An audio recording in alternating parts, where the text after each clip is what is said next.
नमस्कार, आप देख रहे हैं जीवन 24 न्यूज। मैं आपके साथ सानू महाराज। इस वक्त मैं खड़ा हूं पटना के छज्जू बाग स्थित भाकपा माले कार्यालय में, जहां एक संवाददाता सम्मेलन आयोजित की गई, जिसमें भाकपा माले के राज्य सचिव कुणाल ने बताया कि आगामी 11 मार्च 2021 को ब्रिटिश कंपनियों के खिलाफ किसानों के महान नेता स्वामी सहजानंद सरस्वती की जयंती के अवसर पर पूरे राज्य में किसान दिवस मनाया जाएगा, जिसमें किसान विरोधी कानून की वापसी की मांग भी की जाएगी। आपको बता दें कि भ्रष्टाचार के मामले जैसे दरोगा भर्ती परीक्षा में फर्जीवाड़ा का मामला हो, नल जल योजना या अन्य दूसरी योजनाएं जिसमें फर्जीवाड़े की संभावना रही, इन सभी मुद्दों पर बात किया जाएगा। वैसे मंत्री जिन पर गंभीर आरोप हैं, फिर भी उन्हें मंत्री बनाया गया, उन्हें अविलंब अपने पद से हटाने की मांग भी रखी जाएगी।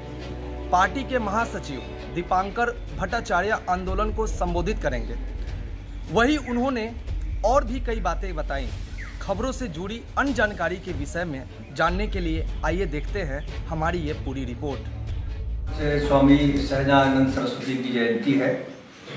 इस दिवस पर हम लोग पूरे बिहार में किसान दिवस के बतौर मनाने का हम लोगों ने फैसला किया है।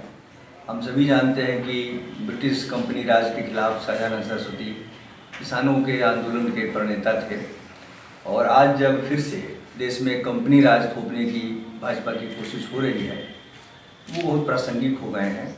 उनसे प्रेरणा लेना, उनकी संघर्षशील विरासत को याद करना, और आज जो लड़ाई चल रही है उस लड़ाई को आगे बढ़ाना, ये बहुत ज़रूरी हो गया है। इस अवसर पर पूरे राज्य में जिला मुख्यालयों पर कंपनी राज के खिलाफ किसान मार्च निकाले जाएंगे, और बीटा में जहां स्वामी सहजानंद सरस्वती जी का आश्रम है, वहां एक बड़ा किसान सम्मेलन किया जाएगा। इस किसान सम्मेलन को हमारी पार्टी के महासचिव कॉमरेड दीपांकर भट्टाचार्य संबोधित करेंगे।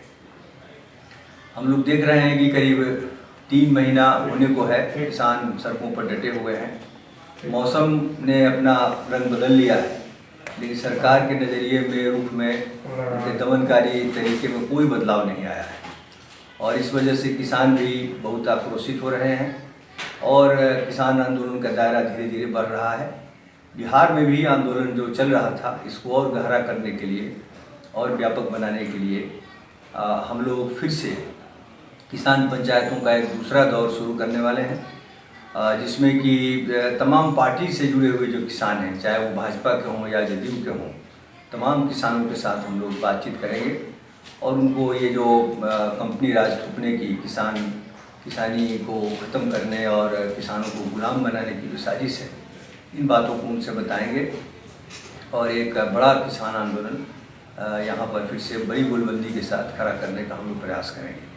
हम लोग जानते हैं कि 2006 में ही यहाँ APMC एक्ट ख़त्म कर दिया गया। उसके बाद किसानों की बदहाली सबों के सामने है, और इसी वजह से सिर्फ किसान ही बदहाल नहीं है, बल्कि यहाँ से जो पलायन है गरीबों का, उसका एक बड़ा कारण कृषि का पिछड़ापन है। और इस मामले में सरकार का रवैये में अभी तक कोई बदलाव नहीं है। उन्होंने अभी खूब प्रचारित किया है कि हमने धान में रिकॉर्ड खरीद की है, लेकिन उनका जो मैंने खरीद की का जो लक्ष्य था वो 45 लाख मीट्रिक टन था, वो करीब 29.5 लाख मीट्रिक टन अभी तक खरीद पाए हैं। 1/3 अभी धान का लक्ष्य पूरा करना बाकी है, और 1 सप्ताह का समय उनके पास है। तो इतने समय में तो तय है कि ये संभव नहीं हो पाएगा। हम लोग शुरू से मांग करते रहे हैं कि जब लक्ष्य बढ़ाया गया है तो धान खरीद की अवधि भी बढ़ाई जानी चाहिए। 31 मार्च से घटा करके 31 जनवरी कर दिया गया, फिर जब हल्ला गुल्ला हुआ तो उसको 21 फरवरी किया गया, लेकिन अभी भी लक्ष्य पूरा नहीं हुआ है।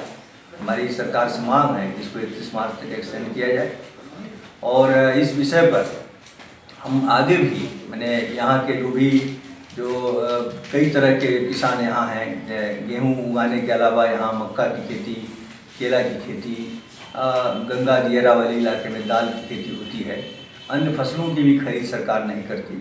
तो धान सहित तमाम फसलों की MSP पर खरीद की गारंटी की बात भी हम किसान पंचायतों में उठा रहे हैं।